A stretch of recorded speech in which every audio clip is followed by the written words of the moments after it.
Bossman Show. We're joined by the Louisiana Ragin Cajuns head coach Billy Napier here with me on the Bossman Show. Coach Napier, I know you're happy as all get out there to be the coach of Louisiana, man. How's it feel so far?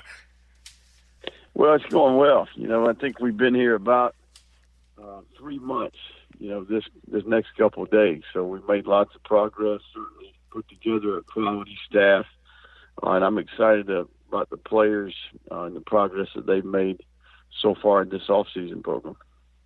Yes, indeed. Now, Coach, what does it mean to you get the opportunity to lead this program and put your stamp on this university in the community of Lafayette? Because, Coach, being the head man, you're like the point man for the whole city, being a college football coach there in the uncertain town. So what does it mean to have the responsibility of being the point man for this program and this university going for the years to come?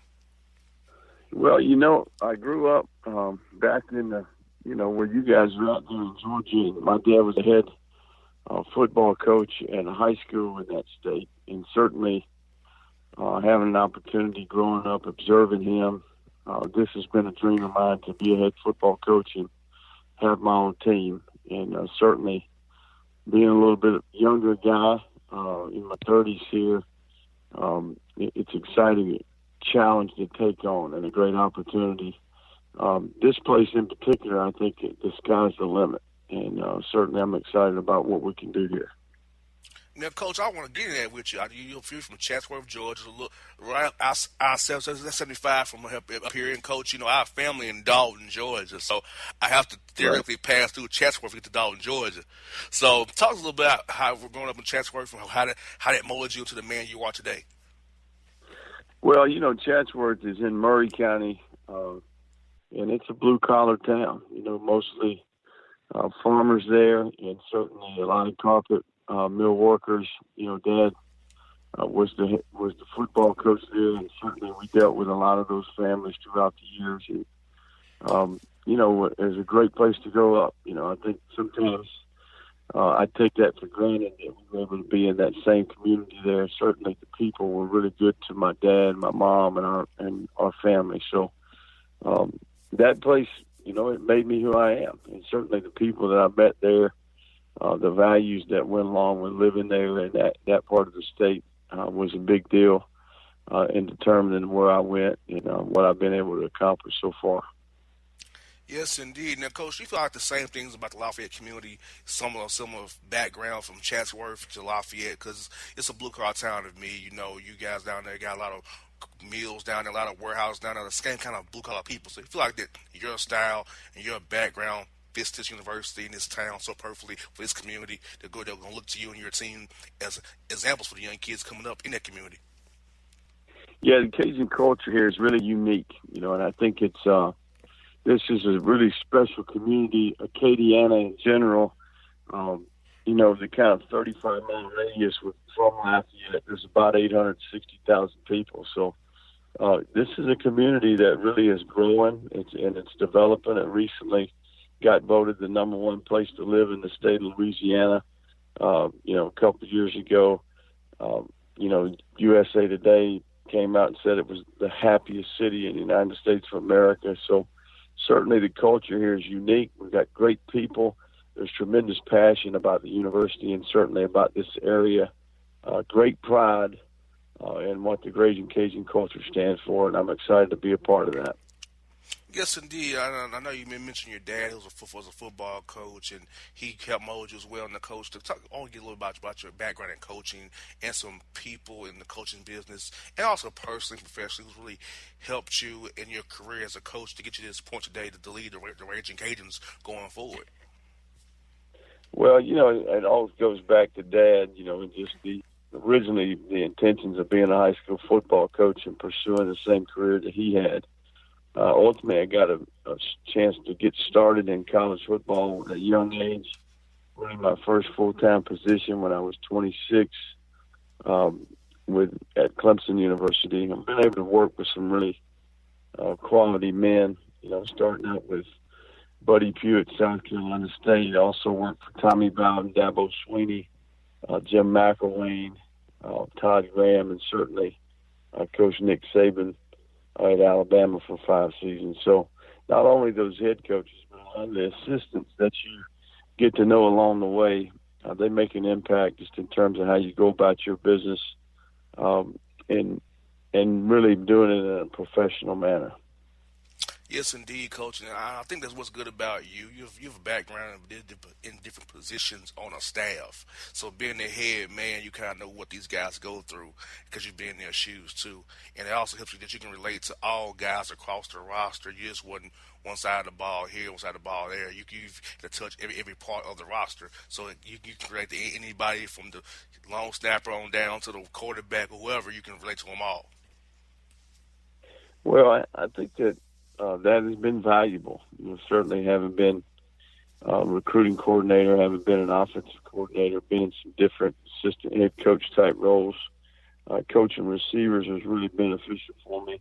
I've also coached tight ends and quarterbacks. So played quarterback, certainly a little bit of an offensive flavor, to my that side of the ball. But we excited about the big picture, all three phases working well together to play winning football, and having a chance to kind of put my own fingerprint on this program is a big deal, and I'm excited about this opportunity. And coming from Alabama, Coach, I know you know the landscape of Louisiana talent. You know the scope of Alabama and Georgia and Mississippi talent. So as you market this program to kids and market the program to the community, how do you plan on selling these kids in Louisiana who don't get recruited by LSU to choose you instead, or don't get recruited by Alabama to choose you and stay home and come build some and have some special down there in Lafayette with you guys and then Ragin Cajuns? Well, we've done a lot of research since we got here, and certainly, our focus in recruiting is going to be on a 6-hour radius from here. It's about 700 Division I players within 6 hours of this place. So we're going to zero in on those 700 players. Obviously, the emphasis being starting from the inside out. We got tremendous talent right here in the backyard in the state of Louisiana, and we want to make that a priority. I'm excited about sending our coaches out this spring. We're going to go to every high school in the state. We're going to focus on building relationships to sustain and putting ourselves in position to where we've got a roster that represents this state in a first-class manner. We also have great areas that border this state, whether that be Mississippi, the Panhandle, Florida, South Alabama, obviously Houston, Texas, and the Golden Triangle, up into Arkansas. I mean, there's great opportunity right around us, and that's where we're going to spend our time and focus our energy.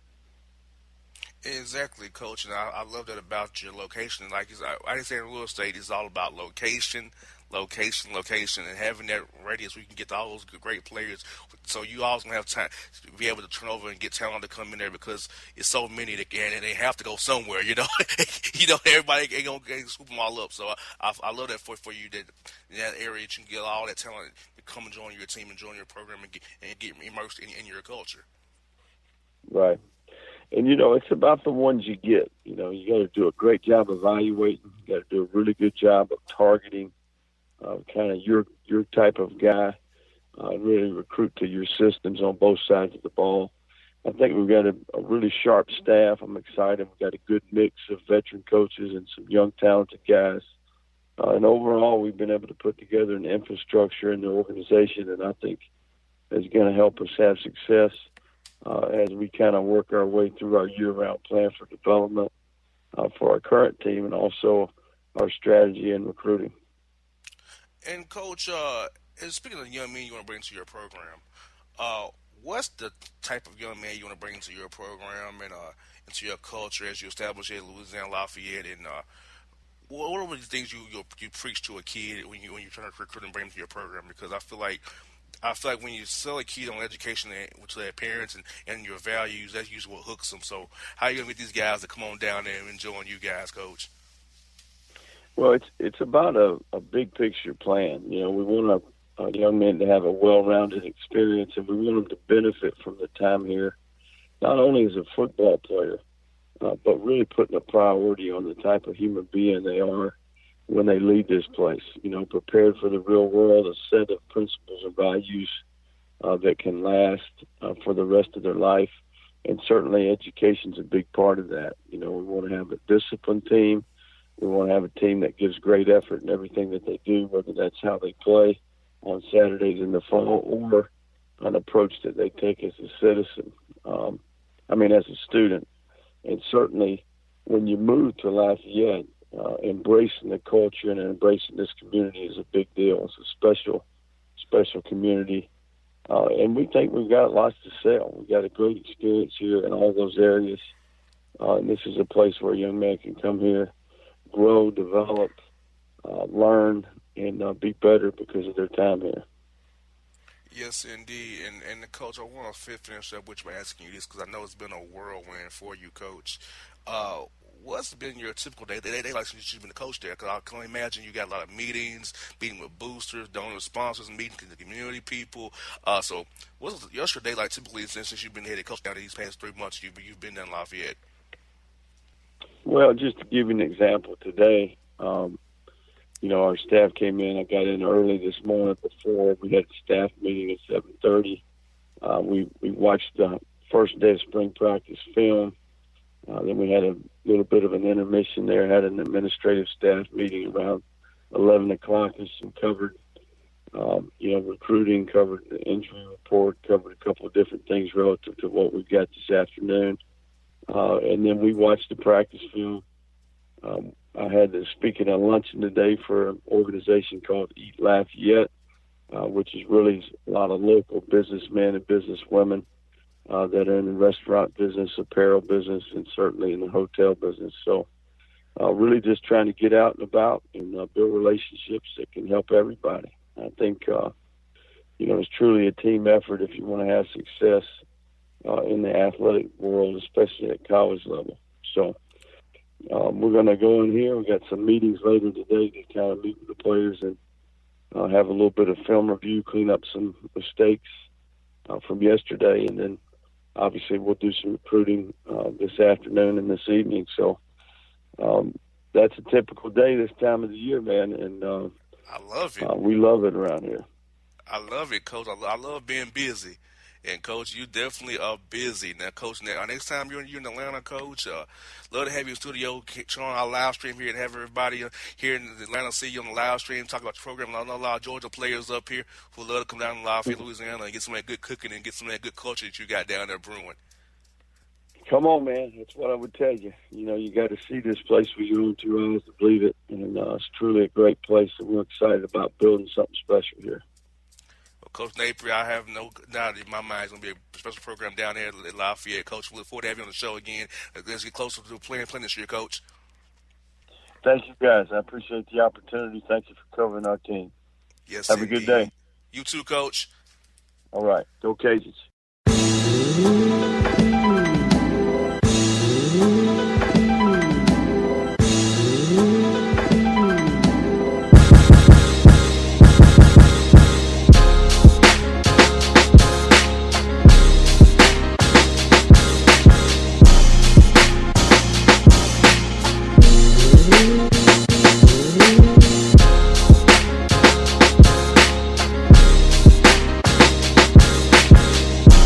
Hello, my name is Travis Williams, President and CEO of Academics and Athletic Consulting, focusing on educating and empowering tomorrow's collegiate athletic leaders.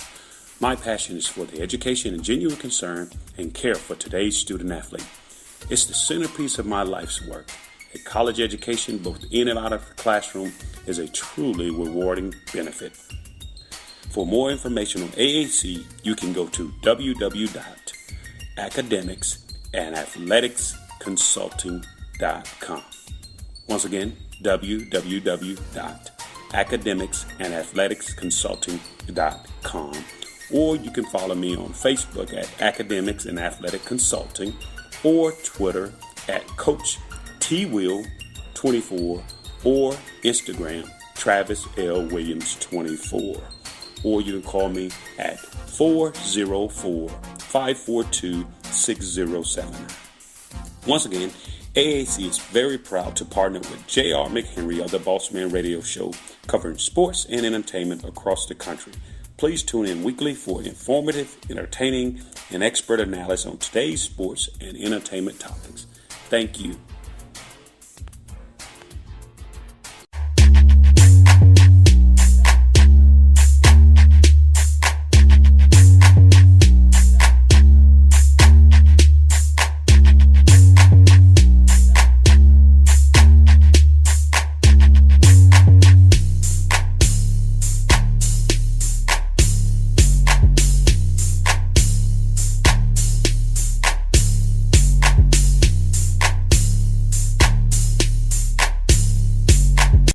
Coach, we're back here in the JR the Boss Man show. We're joined by the new coach, South Alabama Jaguars, Steve Campbell. Spring practice is just started. He's evaluating talent down there, and Coach Campbell's on the line with us today. Coach Campbell, I know you're happy to be down there in Mobile with the Jaguars. Talk to us about how it's been going so far.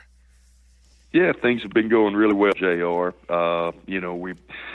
We're able to put together a staff that I really, really like. I love our coaching staff. I like the young men that we've got here working with us. We're installing right now, a brand new offense, brand new defense, and we're 4 days in. Got a long way to go, but I love the way that the kids are working, and they've got a very hungry group, and they're a fun group to work with. And, Coach, what did it mean to you to get this opportunity coming from Central Arkansas to come in there over to South Alabama, lead this program, and put a stamp on this university and the city of Mobile going forward? Yeah, this is kind of coming home for me, JR. I'm from right down the road in Pensacola, which is about 45 minutes down the road. So, when South Alabama started football, 9 years ago, we're going into year 10 now. I always thought that, it was a gold mine, a tremendous opportunity, because you're in the heart of football country, Mobile, Alabama. When I think of football, I think of the state of Alabama has always had tremendous, high school football, college football, and, football is really important in this state. And, South Alabama has been a great athletic school for years. They've had tremendous success in basketball, tremendous success in baseball, and been good in, all of the sports that they put out. And, I always said if they ever started football, they'd have a tremendous opportunity to do some special things. And, when this opportunity came up, it was one that I jumped at. You're in a great football location. We're, in the heart of South Alabama with Florida, 30 minutes down the road, and Louisiana's not far, and we're next door to Mississippi, which, some of your all-time greats are from, Alabama, Florida, Mississippi, Louisiana. I mean, we're located in the middle of a tremendous talent bed. And, the resources are here. South Alabama's a tremendous school. Academically, we've got a medical school, an engineering school, tremendous college of business, school of education. So it offers, academically, athletically, location-wise, we're right by the beach. I mean, there's not a whole lot more you could want, in a college opportunity than what South Alabama has to offer. Exactly, Coach. I feel like some of our listeners here in South Georgia, and even here in Atlanta and beyond, would like the young men will see a good opportunity to go to the beach. And still the South, not too far away from home, a sub climate is kind of tropical. Doesn't get too cold, too crazy. A great education, like you said, Coach, and a coach who cares about them as students, as athletes as well, too. So, Coach, I feel like a lot of times in business coach, a lot of guys only focus on the athlete part, not the student part, not to being a young man part of the equation. Just only see him as a football player and a number. And I'm glad how you feel already established you care about these guys as young men and people, and getting them a good education and a good experience down there in Mobile. Yeah, to me, JR, winning, winning's about, you're going to win on the field whenever you take care of all the business off the field. Winning is winning. I think it was Lombardi said that, winning's not a sometime thing, it's an all-the-time thing, and that goes to, how you treat your neighbor, how you treat the people that work with you, that you come in contact with in the community, how you approach, your class, how you approach your academics. I mean, winning is an all-the-time deal, and that's the way we're approaching it. When we there's a lot of little things that go into winning, and that's the same in the classroom.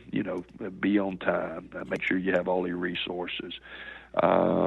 Sit up in the first two rows, say yes sir, yes ma'am. There's a million little things that will make you successful in the classroom, just like there's a million little things that make you successful on the football field. Covering the 4 points of the football, having great ball security, great stance, first step, hat placement, elbows in tight, thumbs up, bending the hips and knees. There's a million and that's what we're trying to do, is to teach the little things that will help you win, not only on the football field but off the football field. And if you do those things and a lot of them are just, honoring your fellow man, and then honor the game of football. If you love football, you'll want to do it right. And if you love your fellow man, you'll want to treat them right. So to me, it all ties together. Yes, sir, Coach. I couldn't agree with you more because, Coach, my father was a coach, so I got those same lessons from a young man to now being 31 years old. It's those lessons I got from pretty much from the time I could walk to now, So I definitely know what you're talking about, Coach, and understand it truly and dearly. Yeah. It all ties together, and to me, football is, and there's a lot of things that can teach that, and I think that's our charge as coaches and educators, and just as citizens of this country to, to help our young people, because they are they're the leaders of tomorrow, and as you get older, you realize tomorrow's not that far away. This is and being here at South Alabama is a great platform to help the young people, and we want to bring a championship here to South Alabama. We haven't won a Sun Belt Conference championship yet, and it's a young program with tremendous opportunity in front of it. Our goal is to win the conference championship and to produce the great leaders of tomorrow as we're doing that. Now, Coach, I know you've been there a few months here now. Who are some young men you've identified already going to be key cogs to your system, offensively and defensively, this season going forward? Yeah, it takes a team, and that's the big thing that we've got to do is to build that. To reestablish that team concept, and the guys have been working tremendously hard at doing that. And I love the way that all of them are pulling together and pushing for each other. And some guys that are going to be key players. We've got 3 senior quarterbacks, and I love the way that they've been working, from Cole Garvin, Dallas Davis, and Evan Orth. Then we've got a freshman quarterback that is very, very talented, and he's got a lot of special qualities about him, in Cephas Johnson. So I like our quarterbacks. There's a competition going on there this spring, and I'm sure it will carry on, throughout preseason of who's going to be the starter. And, and I'm not against, playing more than one of them at all. We want to, this year, I think, who was it? Carson Wentz played for quite a bit, and then Foles came in and helped lead them to the Super Bowl. So, yes, sir. You can play more than one quarterback and be successful. Up front, Noah Fisher has been a really good player for us and has been a leader for us on the offensive line. I like the way he has played, along with a lot of those guys. Defensively, Bull Barge over at linebacker brings some stability. He was a starter last year on a team that statistically did a good job defensively, and we need to keep getting better over there. But I like the leadership that Bull has brought. Nigel Lawrence is a guy in the defensive secondary that has impressed me, and we haven't been here, but a couple of months, but you can see that he's got some special qualities to him. Malcolm Buggs is a guy that's got some special qualities. Tyree Turner, there's some guys over there on Sean Grayer. There's some guys on defense that have played a lot and a little more experience over there. Talent-wise, Jamarius Way has really shown up offensively, and young man has worked tremendously hard during the off season and is having a really good spring. I look for him to have kind of a breakout year. He's an outstanding talent and a very hard worker. There's Cam Taylor at tight end is a guy that I think. Collier Smith is a super back tight end that's got a lot of special qualities. So, we're still, we've been 2 days in full gear now. So we're 4 practices in, but I'm already seeing some guys, step into the forefront, and each day I'm seeing more and more guys step up, and we need to keep that going. Yes, indeed, Coach. And I got to ask you, Coach, coming from the FCS, does that help you to be able to identify those dominant and rough talents that may get passed over by those Power 5 conferences? You can kind of get them to come to your school and say, hey, you don't have to go to FCS level. I feel like you talent to play at our level in the Sun Belt Conference to still be a standout player and contribute. Because I feel like coaching at that level, you can kind of eyeball talent, and whether you can kind of know where is good talent for you guys, or whatever to go to FCS and go to your school and still get that dream of playing D1 football. So I feel like that's going to help you, Coach. Do you feel the same way about that? Yeah, I do. I mean, I've been at all levels from the SEC to junior college to Division II to the FCS, and at every level, you need great football players. I mean, we won a national championship in Division II. You did that with great football players, guys that could play anywhere. You did the same thing in JUCO. I mean, if you're playing JUCO with what somebody may think of as a JUCO game, you're not going to be. You need great football. There's great football players at every level. Now, what it forces you to do when you're not at the FBS level is evaluation's a lot more important to me than say recruiting per se. You need to do a great job of evaluating talent and finding the guys that are, that might be, for one, that the SEC for that are SEC talent, players, and because every year, there are guys that, like I say, who we talked about Carson Wentz just a minute ago, the kid from North Dakota State, who led them to a couple of national championships. He led the Eagles to, there are guys that, that at every level of football, and I think that's what being at the FCS level and in junior college and Division II, it helps you realize there's a lot of great football players out there. What you've got to do is find them and develop that talent and help those guys reach their goals. Now here at the FBS level, you're open to a lot more. There are a lot more guys that want to play at the very highest level, and here at the very highest level, a lot more guys, a lot more opportunities. There are a lot more guys willing to listen to your sales pitch on your program. And the great thing here, the sales pitch you've got is tremendous education, medical school, engineering school, tremendous academics, playing football at the highest level in Mobile, Alabama. So, it's not a hard sell at all. You got that right, Coach. Now, Coach, come from FCS. Now, they have a playoff. So, do you feel like it would be good for the college football playoff to go to 8 teams rather than 4, to give guys like from South Sun Belt Conference, the American Conference, a chance to actually get in that field of 8 rather than just be those top 4 teams and everybody else is just playing out the bowl season without the opportunity to win a national title?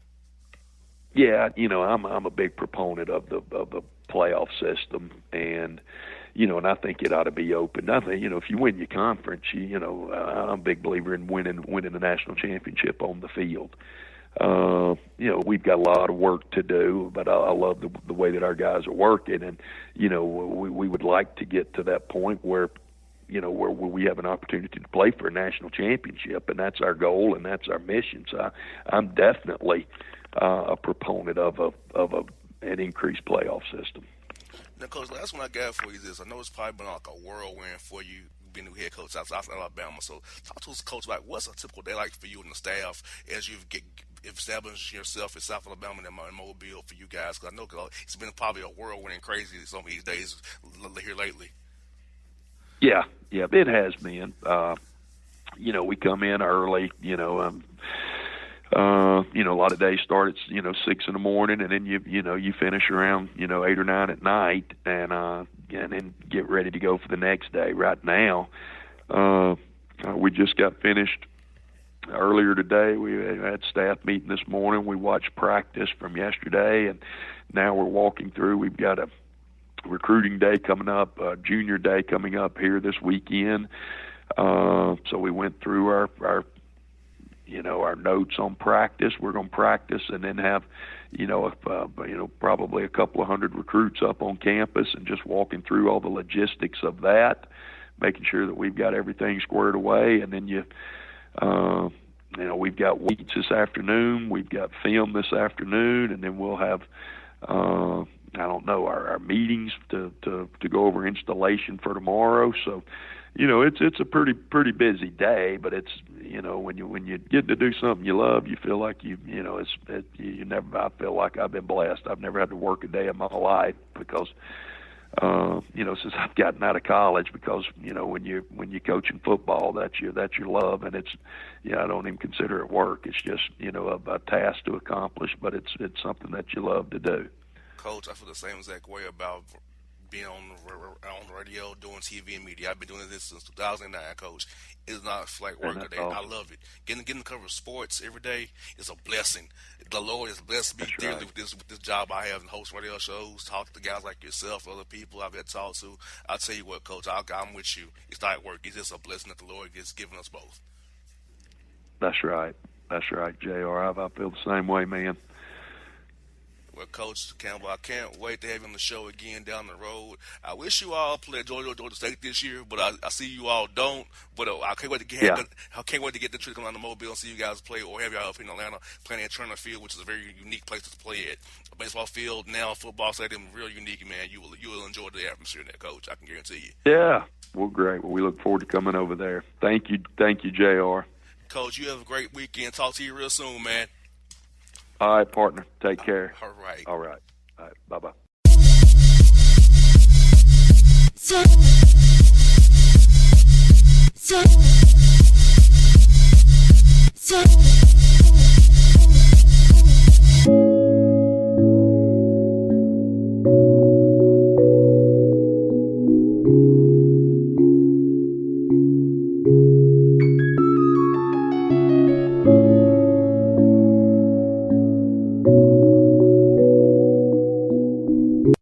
Fantasy football season is fast approaching, and if you're looking for an edge this season, you need to contact the guys at Draft Day Consultants. The concept is a simple one. Draft Day Consultants takes your requests and connects you with one of their trusted analysts, who then guide you through your draft, whether you just need a sounding board on decisions, or if you need them to conduct your entire draft. Draft Day Consultants has you covered. Every one of their consultants has a proven track record of success, and have conducted hundreds, even thousands of mock drafts. Thanks to this year-round research and analysis, the guys at DDC have an unmatched understanding of player values. So gain an edge on your league mates this season by hitting up draftdayconsultants.com. That's www.draftdayconsultants.com. Now get after it, fantasy footballers.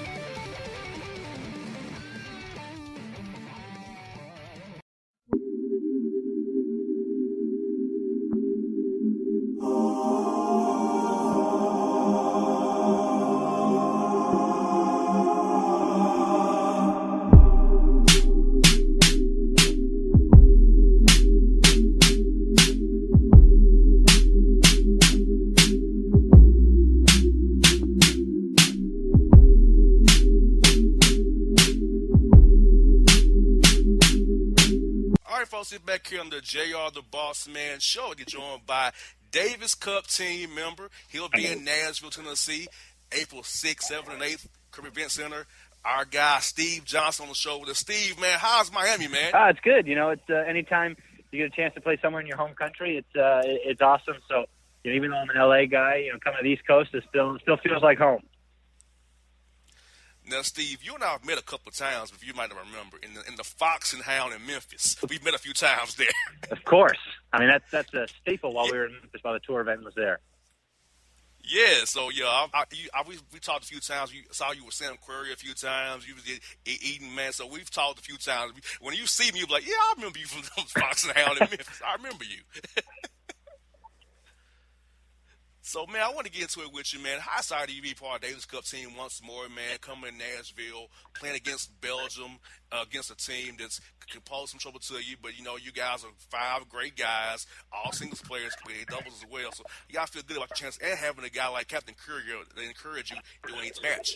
Yeah, it's such a unique format to play Davis Cup. You get a chance to be part of a team, which is, something you don't get a chance to most of the year on the tour. So, especially to be on the team with guys like John and Sam, Jack and Ryan. These guys are all really good buddies. We're all really close. We're a tight-knit group, and we just want to help try and bring the state's, a Davis Cup title back here to home. So, we're really excited to get to Nashville, get a home tie. We always love having home crowds, home support. It's just it's electric. The atmosphere is awesome. And, it's just fun because it's not as, as like every other tennis tournament. We really love the noise, at Davis Cup. We love, the energy that the crowd brings and everything that goes along with it. Now, Steve, for you was a USC guy. You play at Cajuns Cajuns, was a great Cajuns player. You and John Israel played at Georgia. So for you guys, it has to feel real good to be in a team format again where you both thrived at Georgia and UCSC respectively. So for you guys, like you back at home again in college. Yeah, this is awesome. I mean, the two of us absolutely love Davis Cup because we get to be on a team again. We both did it for 4 years in college, and we loved every minute of it. So, we always talk about it when we get a chance to be on the same team.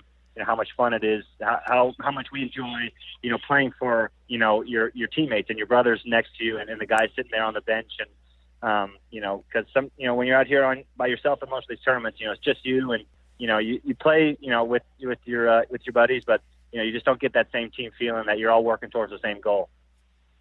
And for you, man, if you don't sound queer, you're the same coach and Craig Boyd and CB. So I got to ask you, man, how does that work? Like, say if you don't see on the court, he's on grandstand or something, court one. How does CB manage both of you when you both play at the same time? And how do you do that when you play each other? Like, how does he do that for you guys? Well, I'd love to hear about that. Yeah, luckily we haven't played each other since we started working together for a couple of years, which is we'd like to keep that trend going somehow, unless it's on a finals or semis or somewhere later on in a tournament. But the ATP is really kind of beneficial. They've really benefited from us and CB and everything going forward. They try not to schedule us at the exact same time, so he can get from one to the other, and so they've been really good about splitting us up in terms of timing of our matches. But that's great. Sam and I have known each other since we were 10 and under. We've played a lot of tennis together.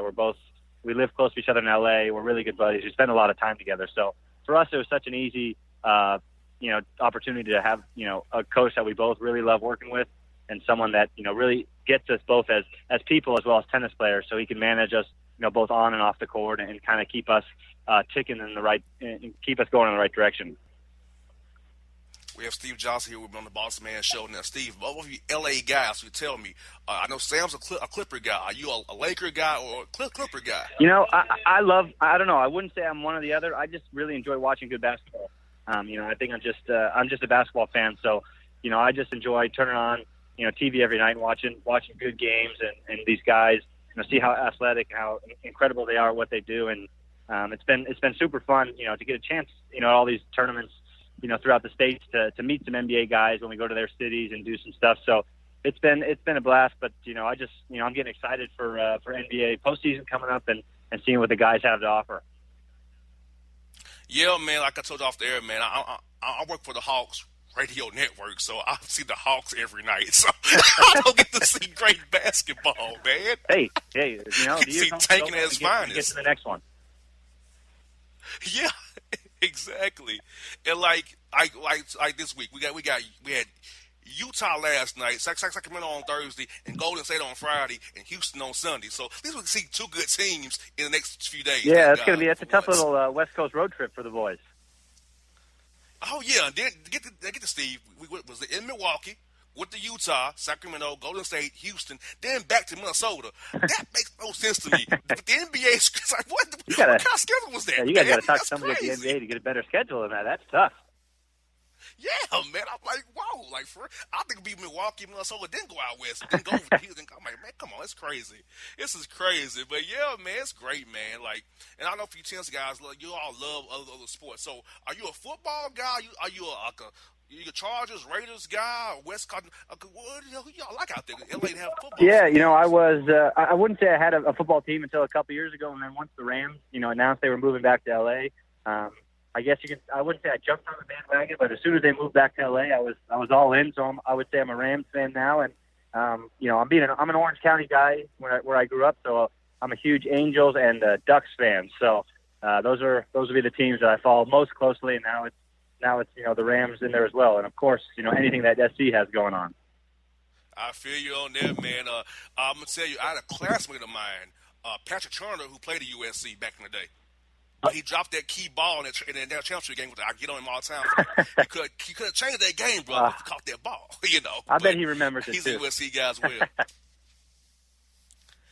Man, I'm asking Steve, you're a doubles guy, man, as well. In the Davis Cup, before knowing doubles. So you can play with John Isner, Jack Sox, Sam Querrey, of course, and Ryan Harrison. So what about your game, Steve? Is it easy to play with these guys, win with these guys, whether it be Isner, Querrey, Harrison, or Sock on the doubles court? I think that's the beauty of the 5 guys on our team right now. Any one of us can play singles. Any one of us can play doubles with each other. And you've seen success from just about every one of our combinations. Ryan, myself, Jack, and myself, John and Sam, John and Jack, you name it. And so I think that gives us a great opportunity of putting a team together, both singles and doubles. And, for me, I just love being, out there and being part of the team. So anybody who I play with, we're going to go out there and have some fun and compete to the end. Now, let me ask you, Steve, about your doubles game. How does it help you on the singles court when you go play singles when you have success on the doubles court with one of those guys? Yeah, it's definitely helpful to play the doubles because you get a chance to really kind of focus in on, a different set of skills that doubles, needs and maybe, it could help you with the singles, on the serves and returns and volleys and just, having somebody out there with you to work through some tough situations on the doubles court can always help your singles. Help give you the confidence or help you, refine what, makes you tick best out there on the singles court. Now, I know you got Miami right now, Davis Cup coming up. You got the defending title in Houston, and that's on clay. I wouldn't call you a clay court specialist, but how excited are you to defend that title in Houston after the Davis Cup tie here? Yeah, it's going to be great. Houston, I was fortunate enough to win Houston last year, so that was awesome. My first title here in the States. So, but, I know the 5 of us are really looking forward to Nashville, getting home. I've never been. I've heard such good things about the city. I'm super excited to get there. And then, going from there to Houston is going to be a blast because Houston's just another great city that we all love and we all love to play in. So it's going to be a great couple of weeks after Miami finishes for us to really kick off, and end our, states, kind of the tournaments in the States with a bang. Now, Steve, are you a hot chicken guy, man? I have never had it, but I am thoroughly interested in trying it once I get to Nashville. Yes, indeed. You can go to Hattie B's, 400 degrees, Knockout Wings, Prince's Hot Chicken. Now, I must warn you, some of the mild is like a hot that you were just hot. Now, me personally, I'm not already a hot chicken guy, Steve. I'm tell you, the mild, 400 degrees, 100 degrees, it made my nose and my eyes water, and I had to drink 4 different things of drinks to get my mouth not to be burning. So, have to take your pick, man. I was just no hot chicken right away. Past Wednesday. I can't be going spicy right away because that might knock my face off. Man. Bro, I'm telling you, you gotta build up to it. Maybe on Sunday when the tie's over, maybe do it then. Very possible. But no. We'll celebrate with that. Yes, indeed. Well, man, I look forward to seeing you in Nashville. I'll be at the top myself. Look forward to say, hey, remember me from Fox Hound? And so you're like, okay, I remember that guy. Now we got it. Now we're good. Yeah, man. So look forward to seeing you in Nashville, man. Just look at Miami, man, and we'll see you soon. I can't wait to see you guys beat Belgium in the Belmont and Nashville on April 6th, 7th, and 8th, man. Sounds good. We'll see you there.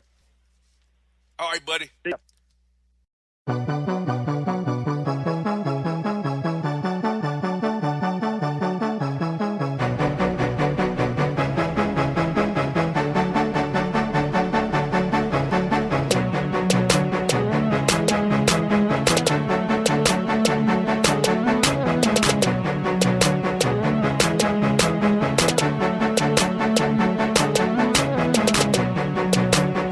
Folks, back here on the Bossman Show, time for 3-Man Weave.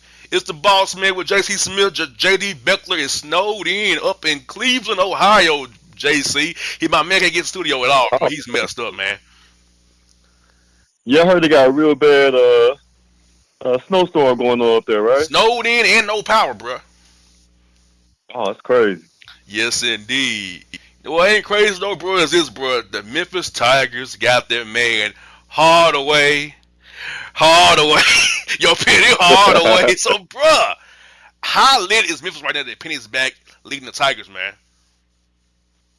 Let me tell you, bro, the city is hype. It's like the good old days are here again, man. Back when, Penny and Coach Larry Finch, back in the early 90s when they were going to Elite Eights, to Calipari and the glory days here in the mid-2000s and late 2000s, going to Elite Eights and Final Fours and coming within 1 minute of winning the national championship. It feels like those days are here again, with the signing of Penny Hardaway as the next Memphis head basketball coach, man. And it was a move that it had to be made, after really 4 lackluster years, the last 2 years of Coach Pastner and 2 years of Tubby. It seemed like that Memphis basketball just kind of took a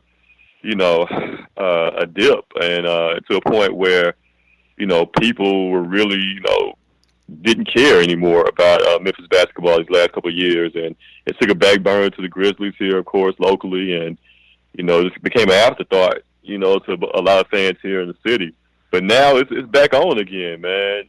Penny is the 19th head basketball coach in Memphis Tiger history now, and you can just tell, man, that he's ready to hit the ground running, and he's getting the staff in place, and they already got one big-time recruit here from the city who had committed originally to go to Wichita State. But Coach Marshall at Wichita State last night released Alex Lomax from his letter of intent. So Lomax is now able to come back home and play with Team Penny, man. I hear that, and I heard some things about them possibly going to the old uniforms. Is that going to happen, or what's the word on that, man? Oh, yeah, it's only popping, man. Of course, Penny, being the starter he is, having a Nike deal, and he's already been in contact with Nike because actually the school's contract with Nike is supposed to end after this year. But, of course, now that Penny's on board, man, Nike is already talking about doing big things, man, as far as the uniform, the shoes, and they even talk about bringing Lil Penny out of retirement, man, and doing some things with Lil Penny now. No doubt, no doubt. So I have to say that Memphis is going to be on 10. So Penny said himself, no offense to the Grizzlies, but the Memphis Tigers basketball was put in Memphis, it's Tiger basketball, which I agree with, because even for the Grizzlies, when they played in the pyramid, it was still out the Tigers, man. And so now Penny Hardaway, assistants-wise, he got one of them in there, I think it's Matlock. I know he probably needs an ex-head coach and a young guy who can get players. So who are you looking at for his staff, man? Yeah, man, that's a great question, boss. As far as, like you said, Tony Matlock, a guy who played with Penny back in the 91-92 season. He was his backcourt teammate here at U of M. So Penny's very familiar with Tony Matlock. You're talking about a guy who has over 20 years of college basketball, coaching experience. And he was just recently the interim head coach down there at Ole Miss. And Tony Matlock, he's a guy that knows the area. He knows the recruits here. So he's going to definitely help Penny out big time on his staff there. And you talk about some other names out there. Penny is very fond of the great Larry Brown. And, Larry Brown was on radio here recently, speaking about, joining Penny here in Memphis. And he said he would love to do it if the school will allow it. If the U of M administrators and AD will allow Penny to bring Larry Brown and staff, man. So that could be something, that could be worked out, in the coming. Another name that's being thrown out there as well is former Grizzly Mike Miller, who runs the AAU program here in Memphis also. And him and Penny have been in talk. There's been a connection there as far as maybe Mike Miller joining the staff. So, it's a lot of names being thrown out, man. But Penny's going to make a great decision, great choice when it comes to his staff. He knows what he wants, and at the end of the day, I believe he's going to get the guys that he needs to be successful here. Now, speaking of a team down the road, man, in Ole Miss, I gotta talk to you about Kermit Davis. I know him pretty well from the MTSU, but what he said really just rubbed me the wrong way. In his press conference the other day, he said we're gonna be a respectful team that respects the flag, national anthem. All those things from a culture is what we're about. Now, bro, you at Ole Miss already. The Rebels already. Mississippi Confederate flag already. Unprovoked, you go there. And you need to recruit young black men to play at a school named the Rebels, with a safe flag, a Confederate flag in Mississippi, at the worst job in the SEC in Oxford, Mississippi. Worst job in the SEC probably is Oxford or Mississippi State. You can take your pick on each day of the week, and you say that. Now, Kermit Davis is somebody I called a friend previously, but JC, I'm gonna be honest with you, bro. At this point, I don't want to have him on the show anymore, based on what he just said. And I don't know how he feels about that, trying to get him on Ole Miss. No, and a guy in the culture we in, the climate we in right now, the culture we in right now, says something that tone deaf like that. Yeah, not a smart move at all. I was unaware of those comments that he made there. But yeah, it's definitely not smart at all when you're trying to recruit in the SEC and a sport like college basketball where you're going to be going after young black men. And to say something like that, you're right, so tone deaf. And keep in mind, Ole Miss was talking about hiring Penny Hardaway also at first. His name was mentioned, and there was some serious talk about them offering Penny the job down there at Ole Miss. So I wonder, will comments like that maybe come back to bite Ole Miss in the butt there down the road when it's time to try to get, top level recruits. And those recruits seeing, hey, what's going on here in Memphis, Penny, the swag, how cool the U of M is now, that may stray some of those guys who may were thinking about going to Ole Miss. They may come to Memphis now. Yeah, man, you just can't say that, man. Like, I'm at a point, JC, where, hey, if you feel that way, fine. But if you're in a business where you need young African-American males for your success, I want to express those kind of comments out loud. If you don't talk about that around your buddies around golf or coffee or tea, but out in open at your opening press conference, it's like you're attacking your black players from the jump. Like, you're going to do this. You're not. What? It just rubbed me the wrong way. That's why I can't say I want to have him on the show anymore, because I can talk to him with unbiasedly now, based on the comments. You know what I'm saying? It's like, I really can't. I don't believe what you had said just rubbed me the wrong way as a black male. You know what I'm saying? No doubt, man. Absolutely. Like, it'd be one thing if you coach in college baseball and Ole Miss, you could probably get away with those comments and it's all good. But man, it's college basketball, man, and you already in the SEC and you going up against the likes of a Coach Cal at Kentucky, who would never say anything like that. Rick Barnes in Tennessee, who's killing it right now, man. So, it's stiff competition. So, yeah, you don't want to set yourself behind the A-ball, in a manner of speaking, in regards to saying something like that. Yes, indeed. Now, we got to talk about the NFL real quick before you get out of here, three-man weave today with you and myself. The Jets, they gave up 3 second-round picks to move up to 3 spots. That is a overpay out of this world, kind of like how the Bears got hoodwinked in the trading for Trubisky, a spot up by the 49ers. I don't understand, bro, why these teams are burning their draft capital, not being smart about it when trying to get these marginal quarterbacks or these potential talents. Like the Jets, who are a bad team, who need players. You give up 4 picks for 3 spots, pretty much. To me, it makes no sense when you're the bad as the Jets are. Yeah, not smart at all. And like you said, the quarterbacks are in the draft right now. There's not one QB that I can point to and be like, you know what, that guy's a surefire Pro Bowler, surefire Hall of Fame caliber player. There's no Andrew Luck or anything like that in this draft with the quarterbacks. You got some guys who could potentially be good down the road, but there's not one guy I can point to and say, you know what, that guy's a 10-year starter in the league. So for like I said, the Jets being a bad team already, and you need picks to build your team back up. Yeah, that wasn't smart at all. Those are the type of moves that get you fired in the next year or two if the QB that you select, is a bust. So yeah, didn't understand that move at all. Like I said, you would have been good where you were, and taking the quarterback, and the quarterback would probably still be there anyway. A guy, if it's not Darnold, if it's not Rosen, Baker Mayfield may be there. So yeah, that doesn't make sense at all, bro. Yeah, because the Giants are picking second.